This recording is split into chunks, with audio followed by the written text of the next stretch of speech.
Hello students, today will be continuing with the chapter of amalgamation and external reconstruction. तो सबसे पहले तो आज हम अपने इस चैप्टर का जो इलस्ट्रेशन नंबर 25 थी इसके साथ कंटिन्यू करेंगे। हाँ जी, तो यहाँ पर हम लोग बैलेंस शीट की एसेट साइड देख रहे थे। एसेट साइड पे सबसे पहले है नॉन करंट एसेट्स, जिसमें आते हैं टेंजिबल एसेट्स 1152 के। करंट एसेट्स हैं, इसमें आती है इन्वेंट्रीज 380 की, ट्रेड रिसीवेबल्स हैं 256 के, कैश एंड कैश इक्विवेलेंट है 75 रुपीज़ के। इसके बाद यहाँ पर हम देखते हैं notes accompanying to the balance sheet. सबसे पहला नोट है हमारे पास शेयर कैपिटल का। इसमें सबसे पहले आते हैं equity shares 80 lakh equity shares of ₹10 each, fully paid up कितने के 800 के। फिर है preference shares 35 lakh 12% cumulative preference shares of ₹10 each, fully paid up 350 के। इसके बाद है रिजर्व्स एंड सरप्लसेस में सरप्लस अकाउंट का नेगेटिव बैलेंस। इसके बाद है लॉन्ग टर्म बोरोइंग्स, इसमें है 10% secured cumulative debentures of ₹100 each 600 के, these are fully paid up. इसके बाद आती है टेंजिबल एसेट्स में लैंड एंड बिल्डिंग्स 445 के, प्लांट एंड मशीनरी 593 का, फर्नीचर फिक्सचर फिटिंग्स हैं 114 की। इसके बाद है कैश एंड कैश इक्विवेलेंट्स में बैंक बैलेंस और cash in hand. Bank balance है 69 का और कैश है 6 रुपीज़ का। 6 रुपीज़ नहीं है, 6 लाख है बेसिकली। इसके बाद आगे इसकी टर्म्स देखते हैं। On 1 April 2018 P limited took over the entire business of V limited. यहाँ पर पी लिमिटेड ने वी लिमिटेड का जो बिजनेस था उसे टेक ओवर किया on the following terms. V Limited's equity shareholders would receive 4 fully paid equity shares of P Limited of ₹10 each, issued at a premium of ₹2.5 for every 5 shares held by them in V Limited। मतलब कि हमने अगर पुरानी वाली company में V Limited में 5 shares थे तो उसके बदले में हमें नई कंपनी में 4 शेयर्स मिलेंगे, और जो ये शेयर्स हैं ये यहाँ पर प्रीमियम पे मिलने वाले हैं, और ये जो शेयर्स हैं ये फुल्ली पेड अप होंगे। 10 रुपये का शेयर है, 2.5 रुपये का प्रीमियम है, 12.5 रुपये का एक शेयर हो गया। इसके बाद preference share holders of V limited would get 35 lakh 13% cumulative preference shares of ₹10 each, fully paid up in P limited in lieu of their present holding. तो यहाँ पर ये जो हमारे शेयर होल्डर्स हैं, ठीक है, प्रेफरेंस शेयर होल्डर्स हैं वी लिमिटेड के, उनको यहाँ पर क्या मिलने वाले हैं, यहाँ पर हमारे दूसरी जो हमारी नई कंपनी है उसमें उनको भी प्रेफरेंस शेयर्स मिलने वाले हैं। 10 रुपये का एक शेयर होगा, फुल्ली पेड अप होगा, और इस पर जो डिविडेंड आने वाला है वो होगा 13%। पहले इनको जो डिविडेंड मिल रहा था वो मिल रहा था 12%। इसके अलावा हमें ये नहीं बताया गया है कि किस रेशो में इन्हें शेयर्स मिल रहे हैं। यहाँ पे जो इन्हें शेयर्स मिल रहे हैं उसका देखो यहाँ पे कितने शेयर्स मिलेंगे। यहाँ पे इन्हें कहा गया है कि 35 लाख शेयर्स मिलने वाले हैं, ठीक है, नई कंपनी में 35 लाख है, और पुरानी कंपनी में कितने शेयर्स थे, 35 लाख ही थे, यानी कि एक शेयर के बदले में एक शेयर मिलने वाला है प्रेफरेंस शेयर होल्डर्स को। इसके बाद all the debentures of V Limited would be converted into equal number of 10.5% secured cumulative debentures of ₹100 each, fully paid up after the takeover of P Limited, which would also pay outstanding debenture interest in cash। तो यहाँ पर हमारा जो debenture holders हैं उनको भी हम यहाँ पर उनको दूसरे डिबेंचर्स नई कंपनी के देने वाले हैं, उनके पुराने डिबेंचर्स यहाँ पर कन्वर्ट होंगे। इसके बाद expenses of amalgamation would be borne by P limited. Expenses की जो अमेलगमेशन के एक्सपेंसेस पी लिमिटेड बियर करेगा। Expenses came to be 2 lakh, expenses थे 2 लाख के। P Limited discovered that its creditors included 7 lakhs due to V Limited for goods purchased। तो यहाँ क्या हुआ, यहाँ पर हमारे जो हमारी जो पी लिमिटेड थी, जो कंपनी अक्वायर कर रही है बिजनेस, उसने अक्वायरी जो कंपनी थी, ठीक है, जो अक्वायरी कंपनी थी उसको कितने पैसे देने थे, यहाँ पे 7 लाख रुपए देने थे। किस लिए, यहाँ पर इन्होंने कोई गुड्स खरीदे थे पहले उसके। तो अब ये क्या हो गई, यहाँ पर इंटर कंपनी ओनिंग्स का केस आ गया, तो यहाँ पर इसको हम एलिमिनेट करेंगे। Also, P Limited stock included goods of invoice price of ₹5 lakh earlier purchased from V Limited। तो यहाँ पर P Limited के जो स्टॉक है उसमें 5 लाख के जो गुड्स हैं वो अभी अनसोल्ड थे, ठीक है, which had charged 20% profit of the invoice price. तो यहाँ पर ये जो है ये 20% प्रॉफिट के साथ ये गुड्स को हमने लिया था। इसके बाद you are required to prepare realisation account in the books of V limited, pass the journal entries in the books of P limited. तो इसे करते हैं सॉल्व। हाँ जी, तो क्वेश्चन सॉल्व करने के लिए सबसे पहले तो हम यहाँ पे पहला वर्किंग नोट बनाएंगे। वो क्या है, यहाँ पर परचेज कंसिडरेशन जो थी उसकी कैलकुलेशन, ठीक है। तो यहाँ सबसे पहले तो ये देखते हैं कि हमारे प्रेफरेंस शेयर होल्डर्स और इक्विटी शेयर होल्डर्स जो थे उन्हें क्या मिला नई कंपनी में, ठीक है। तो उसके बेस पे हम परचेज कंसिडरेशन देखेंगे। हाँ जी, तो सबसे पहले तो payment to preference share holders देखते हैं कितनी है, कितने मिल रहे हैं ना, 13% क्यूमुलेटिव प्रेफरेंस शेयर्स मिल रहे हैं, 10 रुपये का एक शेयर है, ठीक है। पहले क्या था, यहाँ पे 35 लाख तो शेयर्स थे, पर कितने के मिल रहे, उस पर डिविडेंड क्या आ रहा था, 12% आ रहा था, तो ये यहाँ पर इनको 13% वाला डिविडेंड मिल रहा है। इसके अलावा यहाँ पर इन्हें कितने शेयर्स मिल रहे हैं, 35 लाख शेयर्स मिल रहे हैं, और 35 लाख शेयर्स कितने के हैं, एक शेयर जो है वो 10 रुपये का है, ठीक है। तो यहाँ पर हमारे पास क्या आ गया, लैक्स में अमाउंट आ गया 350, ठीक है। ये जो कंपनसेशन थी ये प्रेफरेंस शेयर होल्डर्स को थी। इसके अलावा इक्विटी शेयर होल्डर्स को क्या मिला है वो देखते हैं। यहाँ देखो इक्विटी शेयर्स जो थे वो कितने थे, पहले वाली कंपनी में हमारे पास 80 लाख थे। यहाँ देखो ये 80 लाख इक्विटी शेयर्स हैं। 80 लाख इक्विटी शेयर्स में से हमें कहा गया था कि हर 5 शेयर्स के बदले, अगर आपके पास पिछली वाली कंपनी में 5 शेयर्स थे तो उसके बदले में आपको नई कंपनी में क्या मिलेंगे, 4 शेयर्स मिलेंगे। यानी कि 80 लाख डिवाइडेड बाय 5 इंटू 4, ठीक है। ये कितना हो गया, यहाँ पर इसके हिसाब से इन्हें मिले 64 लाख इक्विटी शेयर्स नई वाली कंपनी में, ठीक है।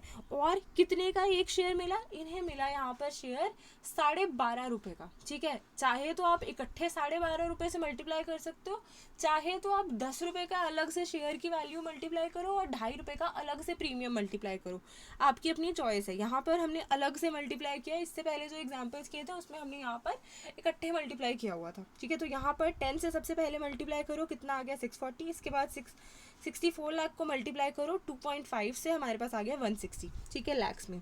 तो टोटल परचेज कंसिडरेशन कितनी हो गई, 1150, ठीक है। अब यहाँ पर हम सबसे पहले तो अपना रियलाइजेशन अकाउंट बनाएंगे। सबसे पहले तो एसेट्स और लायबिलिटीज़ को ट्रांसफ़र करेंगे। यहाँ पे सबसे पहले एसेट ट्रांसफ़र करते हैं लैंड एंड बिल्डिंग, किस पे, इसकी बुक वैल्यू पे, ठीक है। हमें कुछ नहीं कहा गया है किस अमाउंट पे टेक ओवर किया जा रहा है, तो हम सीधे सीधे बुक वैल्यूज़ पे लेंगे। क्या है, 445, प्लांट एंड मशीनरी 593 और फर्नीचर फिक्सचर फिटिंग्स 114 पे। इसके बाद देखो इन्वेंट्री। अब इन्वेंट्रीज हमें कितनी बताई गई थी, यहाँ बताई गई थी 380 की। इसके अलावा ट्रेड रिसीवेबल्स हैं 256 के। इन्वेंट्रीज टू इन्वेंट्रीज अकाउंट कितना, 380। इसके बाद ट्रेड रिसीवेबल्स कितने हैं, 256 के, उसकी एंट्री टू ट्रेड रिसीवेबल्स कितने, 256 के। इसके बाद यहाँ पर जो हमारे पास कैश और बैंक बैलेंस था उसकी एंट्री पास करेंगे टू बैंक अकाउंट कितनी, 69, टू कैश इन हैंड 6। इसके बाद अगली एंट्री हम यहाँ पर पास करेंगे लाइबिलिटीज़ को टेक ओवर करने की। सबसे पहले हम कौन सी लाइबिलिटीज़ ले रहे हैं, यहाँ पर 10% क्यूमुलेटिव डिबेंचर्स ले रहे हैं, ठीक है। जो हमारी पुरानी वाली कंपनी थी उसके जो डिबेंचर्स हैं वो ले रहे हैं। नई वाली कंपनी में तो इन्हें कितना इंटरेस्ट मिल रहा है, 10.5 मिल रहा है। तो ये जो एंट्री है ये हमारे ओल्ड डिबेंचर्स के लिए है, ठीक है। तो 10% सिक्योर्ड क्यूमुलेटिव डिबेंचर्स कितने के, 600 के, ठीक है। यहाँ देखो ये 600 के हैं। इसके अलावा हमें यहाँ पर बैलेंस शीट में बताया गया था कि जो डिबेंचर्स हैं उसके ऊपर से इंटरेस्ट भी आउटस्टैंडिंग है, कितना, 30 का, ठीक है। तो इसको भी यहाँ एंटर करो, टू आउटस्टैंडिंग डिबेंचर इंटरेस्ट कितना, 30। इसके अलावा बाय ट्रेड पेएबल्स कितने, 170 के, ठीक है।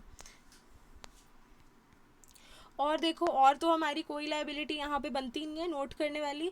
अब यहाँ पर बस क्या हमें लिखना है, यहाँ पर हमें परचेज कंसिडरेशन की एंट्री पास करनी है। बाय पी लिमिटेड कितने की, 1150 की ट्रेड परचेज कंसिडरेशन है।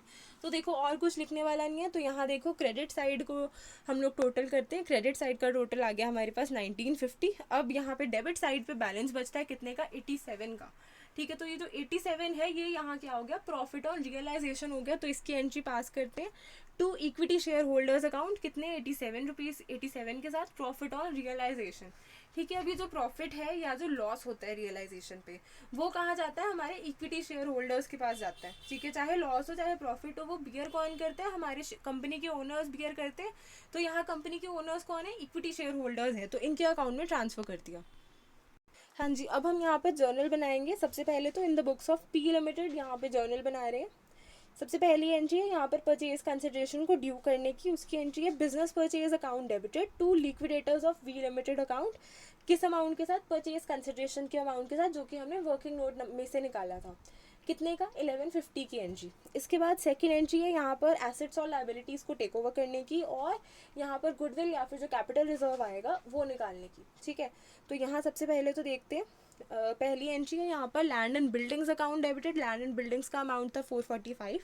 Plant and machinery account debited कितने का, 593 का। फर्नीचर फिक्सचर फिटिंग्स का फर्नीचर फिक्सचर फिटिंग्स डेबिटेड कितने के साथ, 114 के साथ। इन्वेंट्रीज अकाउंट डेबिटेड 380 के साथ।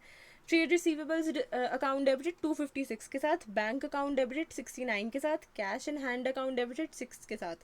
इसके बाद अगली एंट्री हम पास करेंगे यहाँ पर क्रेडिट साइड पे, 2 10% डिबेंचर्स अकाउंट कितने के 600 के। इसके बाद 2 आउटस्टैंडिंग डिबेंचर इंटरेस्ट कितने का 30 का, 2 ट्रेड पेबल्स कितने 170 के। इसके बाद अगली एंट्री पास करेंगे लास्ट हमारी परचेज कंसिडरेशन की, 2 बिजनेस परचेज अकाउंट कितने की 1150 की। अब देखते हैं किस साइड पे बैलेंस है। अब यहाँ पे क्रेडिट साइड ज़्यादा है, डेबिट साइड कम है, तो यहाँ पर क्या हो गई, यहाँ पर हमारी गुडविल क्रिएट हो गई। गुडविल कितने की हुई 87 की। इसकी एंट्री पास कर देते हैं, बीच में ये थोड़ी सी स्पेस छोड़ दिया करो, ठीक है। गुडविल अकाउंट डेबिटेड, ये क्या है बैलेंसिंग फिगर है कितने के साथ 87 के साथ। इसके बाद हाँ जी, तो अगली एंट्री पास करते हैं परचेज कंसिडरेशन की पेमेंट की। सब उसकी एंट्री क्या है, liquidators of V limited account debited with the amount of purchase consideration. कितने की कंसिडरेशन है 1150 की। 2 equity share capital account, equity share capital देखो कितने की है 640 रुपीज़ की है, ठीक है। 640 कहाँ से आया, यहाँ पर हमारे को जो 64 लाख शेयर्स मिले थे वो कितने के मिल रहे थे 10 रुपीज़ का एक शेयर था, ठीक है। तो हमारे पास आ गया 640। इसके बाद 13% क्यूमुलेटिव प्रेफरेंस शेयर्स, जो हमारी नई वाली कंपनी में शेयर्स मिले थे उसकी हमने वैल्यू परचेज कंसिडरेशन में फाइंड आउट करी थी वर्किंग नोट में 350। 2 सिक्योरिटीज़ प्रीमियम अकाउंट, यानी कि जो हमारे पास यहाँ पर हमारी जो नई कंपनी में हमें 64 लाख हमें इक्विटी शेयर्स मिले थे, कितने के मिले थे, वो मिले थे 10 रुपये के, पर वो 2.5 रुपये के प्रीमियम के ऊपर थे। तो 64 लाख इंटू 2.50 कितना आ गया यहाँ पे 160, ठीक है। इसके बाद अगली एंट्री है यहाँ पर हमारे जो डिबेंचर्स हैं उनको कन्वर्ट करने की। वो क्या है, सबसे पहले तो जो हमारे ओल्ड डिबेंचर्स हैं उनको डेबिट करेंगे, नए वाले जो डिबेंचर्स हैं उन्हें क्रेडिट करेंगे। अब ये क्यों कर रहे हैं ये याद रखो।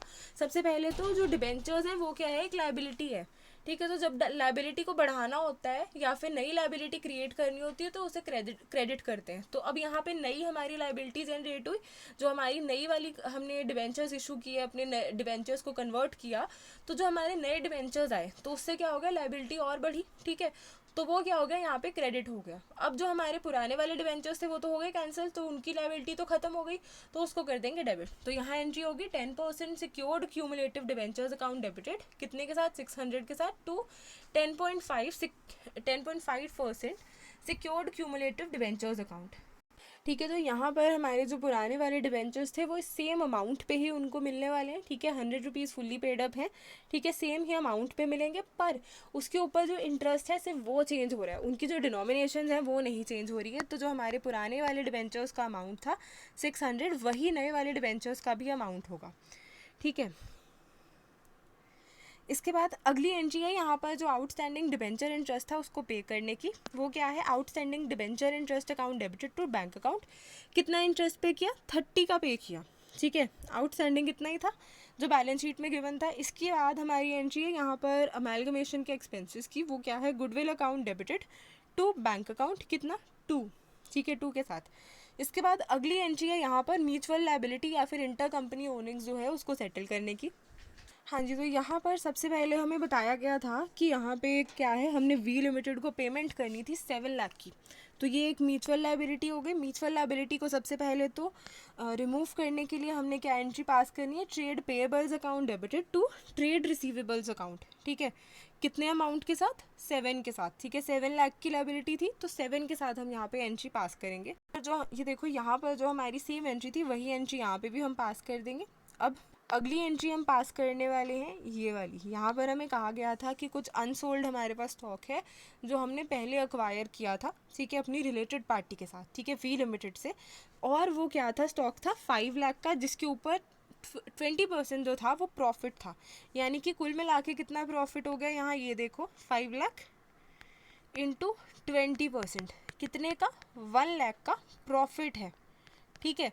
4 लाख कॉस्ट प्राइस है और 1 लाख प्रॉफिट है। अब हमें ये भी कहा गया था कि ये जो हमारे पास प्रॉफिट है, अनरियलाइज्ड प्रॉफिट है, इसको भी हमने सेट ऑफ करना है, ठीक है। इसको भी हम यहाँ से एलिमिनेट करें तो इसकी एंट्री क्या पास होगी वो देखते हैं। Surplus account debited to inventories account कितना 1 लाख के साथ, ठीक है। 1 लाख नहीं लिखना है यहाँ पे, हम सिर्फ 1 लिख रहे हैं, ठीक है। सरप्लस के अलावा चाहो तो यहाँ पे गुडविल भी लिख सकते हो, आपकी अपनी चॉइस है। सरप्लस भी लिखना है तो ये भी लिख लो, ठीक है। सरप्लस और goodwill account debited to inventories account, ठीक है। तो ये हमारा यहाँ का क्वेश्चन था, हमारा क्वेश्चन कंप्लीट हो गया है। So this was it for today, thank you.